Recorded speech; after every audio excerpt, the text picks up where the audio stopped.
there, welcome to Alison Marion Designs. This is a very short tutorial to show you how to go through the process of making this lovely twisted strips design. It's very quick and easy make. There's not a lot of matching of seams. You don't have to worry where your fabrics are placed, and it makes a lovely scrappy quilt. So we'll start with cutting all our fabric. So you're going to cut your strips. I've used a design roll for this, so my strips are already cut into 2.5 inch strips, but you can cut your fabric, you can do the different designs, you could do a whole strip if you wanted to. The decision is up to you, but I'll put all the instructions down in the paper version so that you know exactly what to cut, and I'll be back once we get to the stage where we're assembling. So once you've cut all of your squares, you've assembled your two strips together and you've cut all your squares, we're going to add the plain or blender to the outside edge. And to do this, you can chain piece, which means you just follow the squares through one after the other. So I've nearly reached the end of that one and I've stopped. I'll place these two together,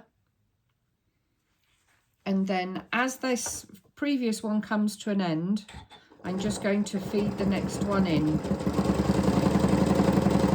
Makes it nice and easy that you don't have to finish off your ends when you come to the next block. So that's another one, and I'll just place those two together. I'm at the end of the previous squares, and we'll just feed one in after the other. That's called chain piecing. Once you've finished all your chain piecing, you will have huge amounts, a long string of the two blocks that you've just put together. So you've now joined the pair and your blender together.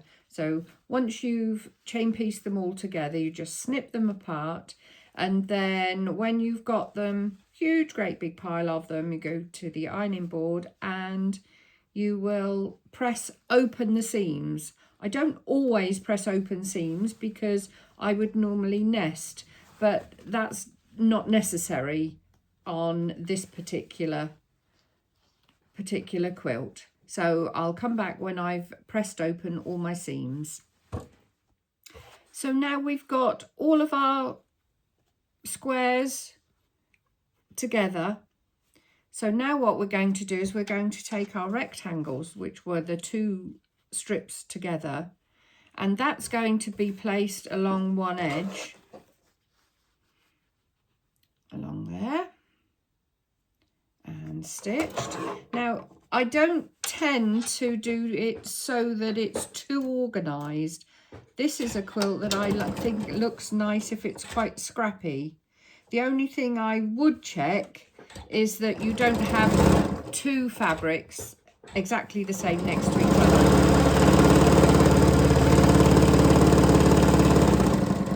So this is another chain piecing section. So I'll take my two pieces together, then I'll take my piece that's joined the two strips, and again we'll line those up and carry on stitching.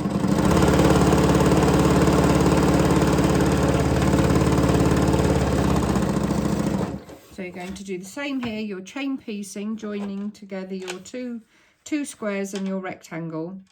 Then when you get to the end, you're going to have an even bigger pile, even bigger string. So you'll snip those, and again, this you will open outwards. So you'll press it and press the seams outwards. The only thing you have to be aware of when you're putting your squares together is that you've got your two long strips, and then along the right hand side, you've got your plain square at the bottom and your two short strips at the top. This makes it so that they all fit together properly when you're doing the twisting. So I've added a photograph in the instructions of how you lay out, and there's also the diagram. But when you finish that, you're just going to stitch all of your squares together in rows. So you take a row, if you can lay it out on the floor, it helps. And you're going to take each row and stitch all of those together. And then once you've done that, you'll press your seams open, and then you will stitch your rows together. So all I've done here is I've just pinned each one together. Every other square, you're going to join 2 seams, but then on the next square, I won't have a seam to join. So that's why we've got this one here. So we've got a join there. But when we come to this one, because I'm joining a seamed strip with a single strip, there's no joins at all. So I'll just go along and I'll finish off the strips and we'll have a look at how we join them all together. When you're joining your rows of blocks together, you will find that one row you will need to match up on each of your blocks. So every join you will need to match up your seams. But then every other row you won't have to do that because you've got a longer strip, so you will only have to match up every other seam along the width of your quilt. So now I have my quilt top finished. We've got all the piecing done, following the chart in the pattern. So the next thing to do is to add the borders. If I just put that over there a minute. And you're going to cut your strips for your border and join them all. Because your strips are narrower than any of the widths, the top or the bottom or the sides of the quilt, what I'm going to do is to join all of my strips, the 6 strips. I'm going to join all of them and just go round the outside edge, up, across, down, and across the bottom. I'm not going to worry about the joins because every side is going to have a join. So that's what we're going to do, and we're going to join them on the diagonal. I always draw a line. You can do it freehand if you like. You need your fabrics right sides together at a right angle, and then I draw from one point down to the other, and that's going to be your stitching line. You can freehand it, as I said, but sometimes then you'll get a little like step at the bottom or at the top. So the best way is to just draw a line, and then I'm going to do that with all the 6 pieces and join them into one long length. So I've stitched along the drawn line, and then what I'm going to do is I'm just going to trim off to about 1/4 of an inch. And you have a lovely line, and what you're going to do then is take it to the ironing board and open out the seam and press that flat. So you're going to do that on all your joins so that you've got one nice long piece of border. So here we are, this is the quilt top finished. All the border is around the outside edge. It was close, but you only need enough. You don't need an excess. So it went round.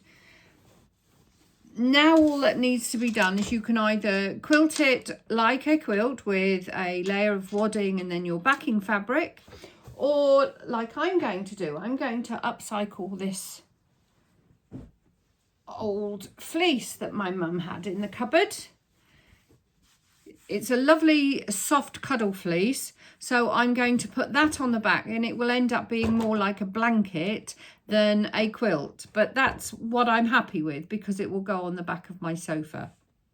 So thank you very much. Enjoy your make, and do post pictures on either Alison Marion Designs or Alison Marion on Facebook.